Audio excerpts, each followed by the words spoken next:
So today, me and the kids are in the woods, and what we're looking for, guys? Yep, we're looking for wild garlic, because this is the time of year where I think it's at its best. So we know there is some around here, and like every year, we have to take a bit of a trek and find it again. But you know when you're close, because you can smell it in the air. We found our small bed of wild garlic. And if you look down here, the buds haven't quite opened yet. They won't be far off, but they're all still tight. But I like it at this time of year, it's like I said earlier, because you've got these really nice young tender leaves, and they have a really nice garlicky aroma to them. Now can we pick? We're going to pick a handful and then take it back to the kitchen. Okay. Hi guys. So, as you've seen earlier on, me and the children went in the woods and we picked a good handful of wild garlic. So I'm going to show you 3 different recipes on how to use wild garlic. So we're going to start off here with the wild garlic mayonnaise, then we're going to do the wild garlic pesto, and then finish up with a wild garlic butter. So, like my video I put on a few weeks ago on how to make mayonnaise, it's exactly the same except for we've infused the oil. So I've got 3 egg yolks, I've got a teaspoon of white wine vinegar, I've got 150 millilitres of groundnut oil, and I've added, I think it's about 5 or 6 good sized wild garlic leaves and blitzed it together just to get this oil. And I've got some English mustard at the end, but I'm only going to use a tiny bit because I don't want to overpower the mayonnaise. So, like before, to your bowl, add the vinegar, and it's like I said, I'm just going to add a tiny bit of mustard.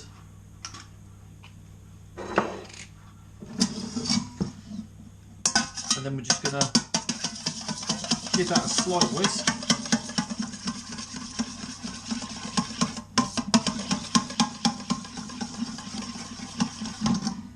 And then slowly we're going to add this oil, just a bit at a time, because if you add it too quick it will split. Like I said before, you can do this in a food processor, but to be honest it doesn't really take that much time to do it by hand. Really smell that wild garlic that's coming out now. So I'm just going to stand there for a couple of minutes and just combine all of this oil. Right, once your mayonnaise is done, it should look like this.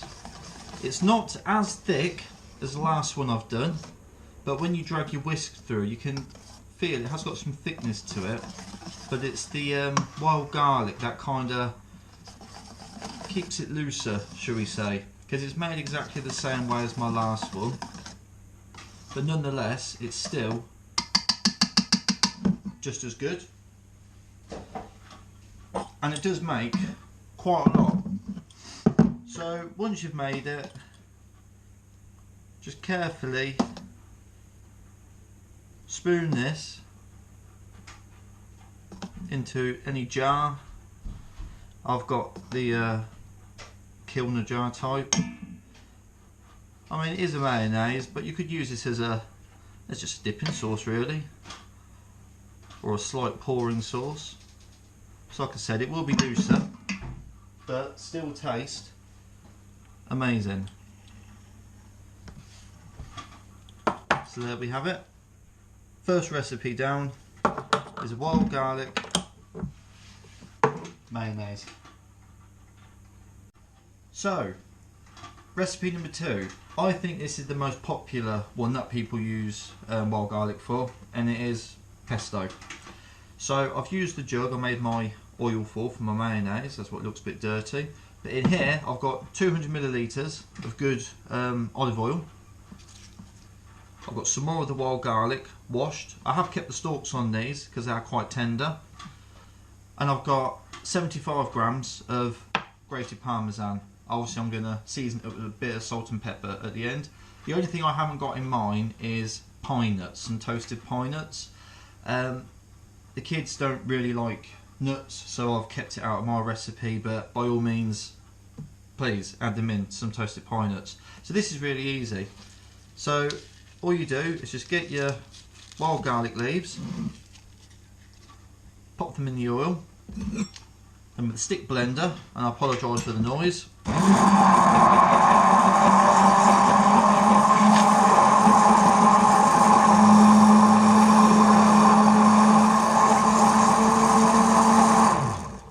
give them a quick blitz, add the cheese, and another blitz.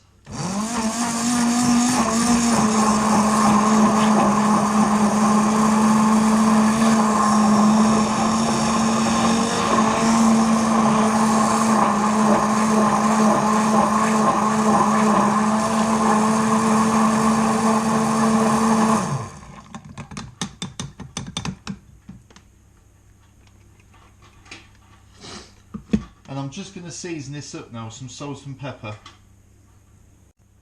And there we have it. That's the pesto all made up.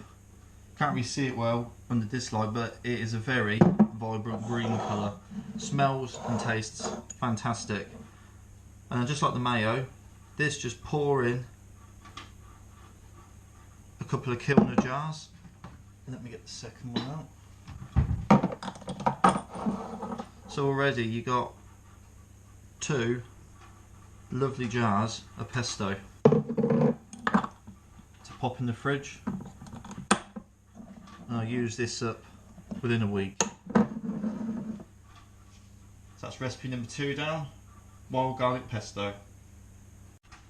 So the last recipe I'm going to show you is some wild garlic butter.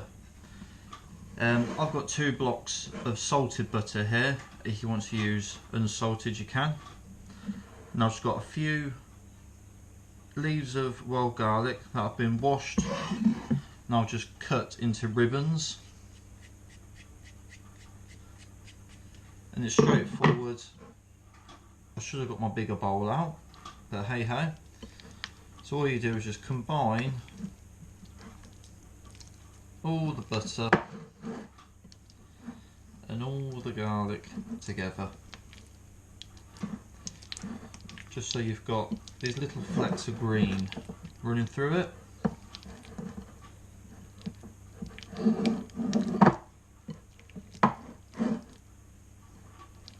And if you wanted to add a little bit of salt and pepper, you can. I don't bother, to be honest, because when I use this is purely like a frying flavour or a grilling flavour. So if I've got a steak on, I'll just slice some of this up and put it on top.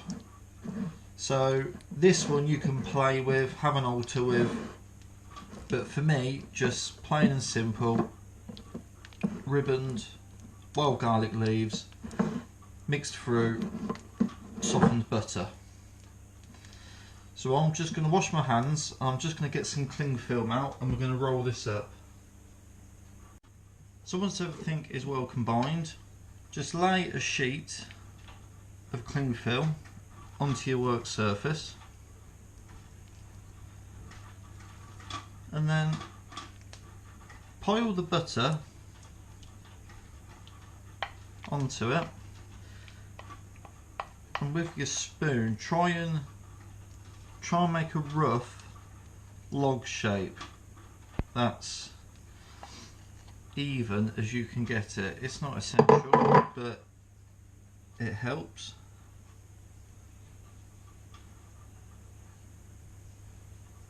So that will do nicely for me. And once you've done that, we're going to roll it. So I'll bring the ends of my cling film from the top down to the middle, and then bring both ends up over, and I'll pinch the ends,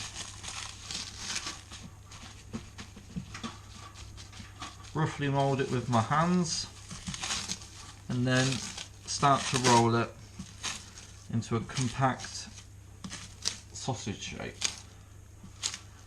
Just like that. And then that is ready to be put in the fridge, and it will firm up nicely.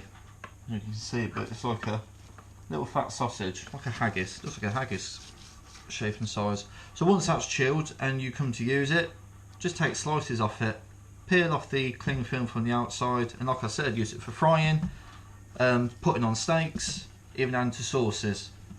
So this one is going to go in the fridge now. I'm going to have a clear up and we'll get all three out again. Well guys, I hope you like this video of a trio of different recipes for wild garlic. Obviously the first one we made was the mayonnaise, and that's been sat in the fridge a while and it's firming up now, which is good.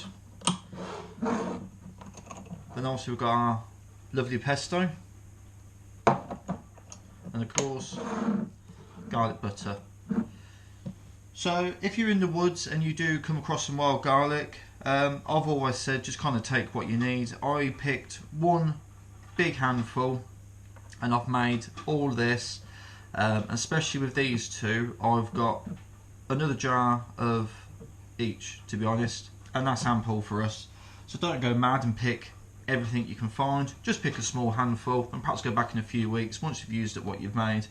Go and pick yourself a bit more. But there you go guys, 3 ways to use wild garlic.